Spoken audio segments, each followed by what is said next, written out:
Hi అండి, అందరూ బాగుండాలని కోరుకుంటూ అమెరికాలో F1 OPT మీద ఉండే ఇండియన్ స్టూడెంట్స్ తస్మాత్ జాగ్రత్త. ఎందుకో చెప్పే ముందు ఒక చిన్న రిక్వెస్ట్ అండి, మీరు ఈ వీడియో చూస్తుంటే కనుక దయచేసి ఒక లైక్ చేయండి, షేర్ చేయండి, తప్పకుండా సబ్స్క్రైబ్ అయితే చేసుకోండి. అమెరికాకి ప్రతి సంవత్సరం చదువుకోవడానికి మన ఇండియన్ స్టూడెంట్స్ చాలా ఎక్కువ శాతం వస్తూ ఉంటారండి. 2023-24 గాను దాదాపుగా 3,30,000 పైచిలకే ఇండియన్ స్టూడెంట్స్ అమెరికాకి చదువుకోవడానికి వచ్చారు. అది కూడా పర్టికులర్గా మాస్టర్స్ చేయడానికి మాత్రమే. అదేవిధంగా 24-25 గాను 4,20,000 మంది ఇండియన్ స్టూడెంట్స్ అమెరికాకి చదువుకోవడానికి వచ్చారండి.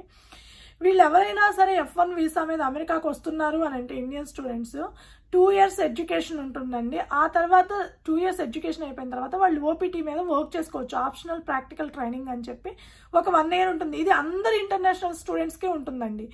కాకపోతే ఎవరైతే స్టెమ్ కింద వస్తారో వాళ్ళకి మాత్రమే ఇంకొక 2 years స్టెమ్ ఎక్స్టెన్షన్ కింద వర్క్ చేసుకోవచ్చు వితౌట్ స్పాన్సర్షిప్. అంటే సైన్స్, ఇంజనీరింగ్, టెక్నాలజీ, మ్యాథమెటిక్స్ మన ఇండియన్ స్టూడెంట్స్ అందరూ ఈ స్టెమ్ కిందకే వస్తారు. ఎందుకంటే మన వాళ్ళు ఎక్కువ ఇంజనీరింగే చదువుతారు కాబట్టి ఈ 4 ప్లాట్ఫామ్స్ కిందే వాళ్ళు అమెరికాకు వచ్చి స్టెమ్ ఎక్స్టెన్షన్కి OPT అయిపోయిన తర్వాత స్టెమ్ ఎక్స్టెన్షన్కి అప్లై చేసుకొని సో టోటల్ 3 years వాళ్ళు ఎలాంటి స్పాన్సర్షిప్ అవసరం లేకుండా జాబ్ చేసుకోవచ్చు హ్యాపీగా అమెరికాలో.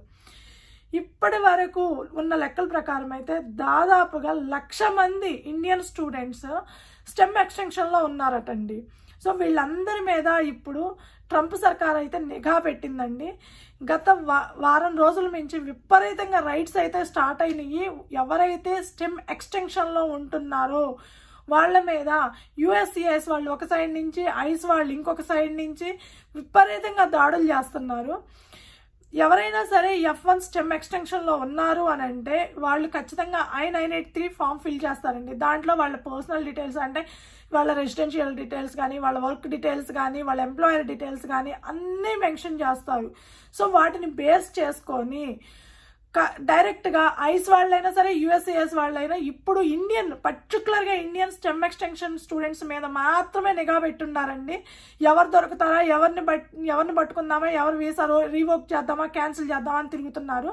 ఇది చాలా 1 week నుంచి చాలా ఎక్కువైపోయిందండి. ఈ దాడులు చేయడం అయితే విపరీతంగా పెరిగిపోయింది. మనకు తెలిసిన వాళ్ళు ఒకళ్ళిద్దరికి కూడా ఇది ఫేస్ చేశారు స్టూడెంట్స్. సో స్టెమ్ ఎక్స్టెన్షన్లో ఉన్నారు. నాకు తెలిసిన వాళ్ళ గురించి చెప్తున్నారండి. వాళ్ళు స్టెమ్ ఎక్స్టెన్షన్ చేసుకొని అరౌండ్ 7 months అయింది అనుకుంటారండి. వాళ్ళు రెసిడెన్షియల్ అడ్రస్ మెన్షన్ చేస్తారు కదండి, డైరెక్ట్గా రెసిడెన్షియల్ అడ్రస్కి వెళ్ళి చెక్ చేశారట. చెక్ చేసినప్పుడు వాళ్ళ డీటెయిల్స్ అడుగుతారు కదండి. సో డీటెయిల్స్ అడుగుతూ ఉన్నారంట. ఏదో ఒక డాక్యుమెంట్ అయితే ఆ అబ్బాయి దగ్గర లేదంట. సో RFE ఇచ్చేశారు. సో రిక్వెస్ట్ ఫర్ ఎవిడెన్స్, ఆ డాక్యుమెంట్ సబ్మిట్ చేయడానికి ఆ అబ్బాయికి 30 days టైం పీరియడ్ ఇచ్చారంట. ఆ 30 daysలో ఆ అబ్బాయి ఆ డాక్యుమెంట్ సబ్మిట్ చేయకపోతే ఇమ్మీడియట్గా ఆ అబ్బాయి వీసా అయితే రివోక్ చేసే అవకాశం ఉంది. సో ఎవరైనా సరే స్టెమ్ ఎక్స్టెన్షన్లో ఉన్న స్టూడెంట్స్, మీరు చదువుకునే వాళ్ళ గురించి కాదని నేను చెప్తుంది, F1 స్టూడెంట్స్ గురించి కాదు ఇది. F1 OPT, F1 స్టెమ్ ఎక్స్టెన్షన్లో ఉన్న స్టూడెంట్స్ మీద మాత్రమే ఈ విపరీతంగా, అది కూడా ఇండియన్ స్టూడెంట్స్ మీద మాత్రమే విపరీతంగా దాడులు చేస్తున్నారు. సో మీ రెసిడెన్షియల్ అడ్రస్కైనా రావచ్చు, లేదంటే మీరు ఎంప్లాయర్ డీటెయిల్స్ ఇచ్చుంటారు కాబట్టి ఆ ఫామ్లో అక్కడికైనా వచ్చి మీ గురించి ఎంక్వైరీ చేయొచ్చు. మిమ్మల్ని ఏ డాక్యుమెంట్స్ అయినా అడగొచ్చు. మీ చదువుకు సంబంధించింది అడగొచ్చు, మీ యూనివర్సిటీకి వెళ్ళి చెక్ చేసుకోవచ్చు, మీ అటెండెన్స్ రికార్డు అడగొచ్చు. మీ యూనివర్సిటీలో మీరు అటెండెన్స్ రికార్డు కానీ, లేకపోతే మీ ఆఫీసర్ దగ్గర నుంచి డీటెయిల్స్ అడగొచ్చు. మిమ్మల్ని డైరెక్ట్గా కాంటాక్ట్ అయ్యి మీ రెసిడెన్షియల్ అడ్రస్కి వచ్చేసి మిమ్మల్ని అన్ని డాక్యుమెంట్స్ అడగొచ్చు, లేదా మీ ఎంప్లాయర్ దగ్గరికి వెళ్ళి ఎంక్వైరీ చేయొచ్చు. ఎలాగైనా వస్తున్నారండి. ఏ సైడ్ నుంచి వస్తారో ఎవరికి తెలియదు. ఎవరు వస్తారు, ఐస్ వాళ్ళు వస్తారా, USCIS వాళ్ళు వస్తారా, మళ్ళీ ఇంకొకటి ఏదో కొత్తగా ఒక టీం ఉందండి, ఆ పేరు సడన్గా గుర్తుకు రావట్లేదు, నేను FEE అనుకుంటాను. వాళ్ళైనా ఎవరైనా వచ్చి అడగొచ్చు మిమ్మల్ని డాక్యుమెంట్స్. మీరు రెసిడెన్షియల్లో ఫస్ట్ థింగ్ మీరు చేయాల్సింది, మీరు ఎక్కడ ఉంటున్నారో ఆ లీజ్ అగ్రిమెంట్లో కానీ, లీజ్ డాక్యుమెంట్లో కానీ మీ పేరు కంపల్సరీ ఉండాలండి. చాలా మంది అది మిస్ చేస్తూ ఉంటారు. ఏముందిలే, ఏమవుతుందిలే అని చెప్పి. అదొకటి. అమెండ్మెంట్స్, మీరు ఒకవేళ లొకేషన్ మారినా, స్టెమ్ ఎక్స్టెన్షన్లో ఉన్నప్పుడు మీరు ఒకవేళ లొకేషన్ మారనుకోండి, మీ క్లయింట్ లొకేషన్ మారడం వల్ల మీరు లొకేషన్ మారిన ఆ అమెండ్మెంట్స్ కానీ అన్నీ అడుగుతారు. క్లియర్గా ప్రతిదీ మీ లీజ్ డాక్యుమెంట్ కానీ, మీరు ఎన్నాళ్ళ నుంచి ఆ ప్లేస్లో ఉంటున్నారని కానీ, మీ యూనివర్సిటీలో మీ అటెండెన్స్ కానీ, లేదా మీ శాలరీ గురించి మీ పే స్లిప్స్ కూడా అడుగుతారండి. మీ పే స్లిప్స్ కానీ, మీ ఎంప్లాయర్ దగ్గర నుంచి రావాల్సిన ఆఫర్ లెటర్లు కానీ, ప్రతి ఒక్కటి మీరు క్లయింట్ లొకేషన్లో వర్క్ చేస్తుంటే మీ క్లయింట్ డీటెయిల్స్ కానీ, మీ క్లయింట్ లెటర్ కానీ అన్నీ అడిగే ఛాన్స్ ఉంది. ప్రతిదీ జాగ్రత్తగా పెట్టుకోండి. ఏ ఒక్కటి మిస్ అయినా సరే ఇమ్మీడియట్గా మీ వీసా అయితే రీవోక్ చేస్తారు. మీకు 15 days టైం ఇస్తారు. ఇమ్మీడియట్గా మీ వీసా రీవోక్ చేస్తారు. మీ రికార్డ్స్ అన్ని డిలీట్ చేసేస్తారు. అదేవిధంగా మీ వీసా ఇమ్మీడియట్గా క్యాన్సిల్ చేసే అవకాశం కూడా ఉందండి. ఏ యాక్షన్ అయినా తీసుకోవచ్చు. వాళ్ళకి రైట్స్ ఉన్నాయి కాబట్టి ఏ యాక్షన్ అయినా తీసుకునే అవకాశం ఉంది. సో F1 స్టెమ్ ఎక్స్టెన్షన్లో ఉంటున్న స్టూడెంట్స్ ఎవరైనా సరే మీరు ఈచ్ అండ్ ఎవ్రీథింగ్ బాగా జాగ్రత్తగా అన్ని డాక్యుమెంట్స్ పెట్టుకోండి. ఏ ఒక్కటి మిస్ అయినా కూడా అది మీరు తిరిగి ఇండియాకి వెళ్ళిపోవడానికి అవకాశం ఇచ్చినట్టే అవుతుంది. సో జాగ్రత్తగా ఉండండి.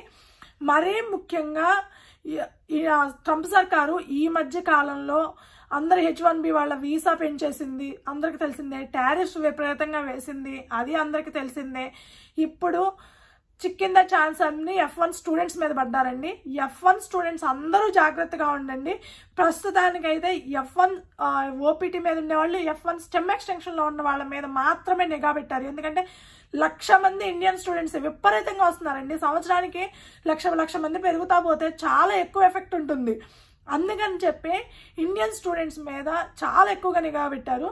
నేను ఇంకొక చిన్న ఎగ్జాంపుల్ కూడా చెప్తానండి. నేను ఇప్పుడు జాబ్ చేసే అబ్బాయి దగ్గరకు వచ్చేసి ఈ డాక్యుమెంట్స్ అన్ని చెక్ చేశారని చెప్పాను కదా. మాకు తెలిసిన స్టూడెంట్స్ చాలా మంది ఉన్నారండి. కొంతమంది వాళ్ళు ఏదైతే చదువుకున్నారో దానికి తగ్గట్టుగానే జాబులు చేసుకుంటూ హ్యాపీగా చాలా ఎంజాయ్ చేస్తున్నారు. ఇంకా కొంతమందిని చూశాను ఓపీటీలో ఉండి పార్ట్ టైంలు జాబులు చేసే వాళ్ళు కూడా నేను చూస్తున్నానండి. సో ఓపీటీలో ఉండి పార్ట్ టైంలు జాబులు చేయబాకండి. మీరు కొంచెం కష్టపడి చదివి ఏదైనా సరే మీకు తక్కువ శాలరీ అయినా సరే మీ చదువుకి హెల్ప్ అయ్యే విధంగా, మీ ఎక్స్పీరియన్స్కి హెల్ప్ అయ్యే విధంగా చూసుకోండి. పార్ట్ టైంలు జాబులు చేస్తూ చాలా ఎక్కువ నిఘా పెడుతున్నారు. ఎక్కడ ఏ చిన్న లూప్ హోల్ దొరికినా మీరైతే ఇమ్మీడియట్గా ఇండియాకి వెళ్ళడం ఖాయం అండి. సో నేను చూసినంత వరకు కొంతమంది ఓపీటీ మీద ఉండి కూడా పార్ట్ టైంలు జాబులు చేసే వాళ్ళని చూశాను.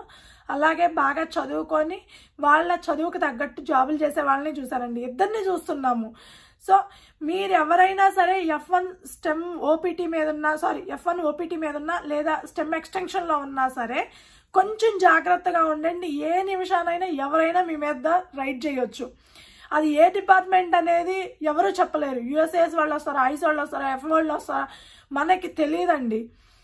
ఎవరైనా రావచ్చు. మీ డాక్యుమెంట్స్ అన్ని దగ్గర పెట్టుకోండి, జాగ్రత్తగా పెట్టుకోండి. 1-2 సార్లు చెక్ చేసుకొని ఏ డాక్యుమెంట్ కావాలో అన్ని డాక్యుమెంట్స్ ప్రిపేర్ చేసుకొని చెక్ లిస్ట్ పెట్టుకొని మరి మీ దగ్గర ఏ డాక్యుమెంట్స్ ఉన్నాయో ఆ చెక్ లిస్ట్ మొత్తం రాసి పెట్టుకోండి. చెక్ లిస్ట్ రాసి పెట్టుకొని మీ దగ్గర ఉన్న డాక్యుమెంట్స్ అన్ని టిక్ చేసుకొని ఏవైతే లేవో మిస్ అయినాయో అవన్నీ దగ్గర తీసుకొచ్చుకోండి. మీరు మెయిన్గా చూసుకోవాల్సింది లీజ్ డాక్యుమెంట్ అండి. లీజ్ డాక్యుమెంట్లో మీ పేరు లేకపోతే చాలా మంది స్టూడెంట్స్ ఎవరో ఒకళ్ళ పేరు మీద ఉంటుందండి. ఈవెన్ H1B వాళ్ళు కూడా చాలా మంది నేను చూస్తున్నాను ఒకళ్ళ పేరు మీద ఉంటుంది. అది ఉంది కదా మనకి ఇప్పుడు ప్రస్తుతానికి గడుస్తుంది కదా అని చెప్పి వదిలేస్తూ ఉంటారు. అలా కాదు. మీరు లీజ్ డాక్యుమెంట్ ఎక్కడైనా సరే ఫ్రెండ్స్ తోటైనా నలుగురు కలిసి ఉంటున్నప్పుడు లీజ్ డాక్యుమెంట్ ఎవరి పేరు మీద అవుతుందో రిమైనింగ్ వాళ్ళందరూ కూడా ఆ లీజ్ డాక్యుమెంట్లో మీ పేర్లు యాడ్ చేయించుకోండి. ఇమ్మీడియట్గా యాడ్ చేయించుకోండి. ఎందుకంటే చేద్దామంటే ఈలోపు వాళ్ళు వచ్చి అడిగారనుకోండి గోవిందార్పణం అయిపోతుంది, ఇండియాకి తిరిగి వెళ్ళిపోవాల్సి వస్తుంది. కాబట్టి లీజ్ డాక్యుమెంట్లో మీ నేమ్ క్లియర్గా మెన్షన్ చేసుకోండి. మీరు క్లయింట్లో వర్క్ చేస్తుంటే మీ క్లయింట్ లెటర్స్ దగ్గర పెట్టుకోండి. మీ పే స్లిప్స్ మెయిన్ మ్యాండేటరీ అండి. పే స్లిప్స్ మాత్రం జాగ్రత్తగా పెట్టుకోండి.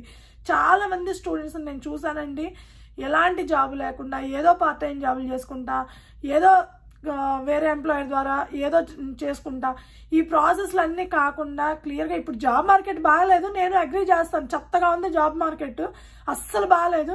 బట్ స్టిల్ మీ 100% మీరు ఇచ్చి మీరు ట్రై చేయండి. అది కొంచెం హెల్ప్ అవుతుంది, మీ కెరియర్కి కూడా హెల్ప్ అవుతుంది. మీరు అమెరికాలో హ్యాపీగా కెరియర్ని కంటిన్యూ చేయడానికి హెల్ప్ అవుతుంది. సో ఇదండి ట్రంప్ రీసెంట్గా తీసుకున్న నిర్ణయం. F1 స్టెమ్ OPT స్టూడెంట్స్ అయితే ఖచ్చితంగా జాగ్రత్తగా ఉండి తీరాల్సిందే. ఏ నిమిషానైనా సరే మీ మీద ఎవరైనా వచ్చి మిమ్మల్ని డాక్యుమెంట్ అడగొచ్చు. కాబట్టి కొంచెం జాగ్రత్తగా ఉండండి. ఇదండి F1 స్టూడెంట్స్ జాగ్రత్తగా ఉండాల్సిన విషయం.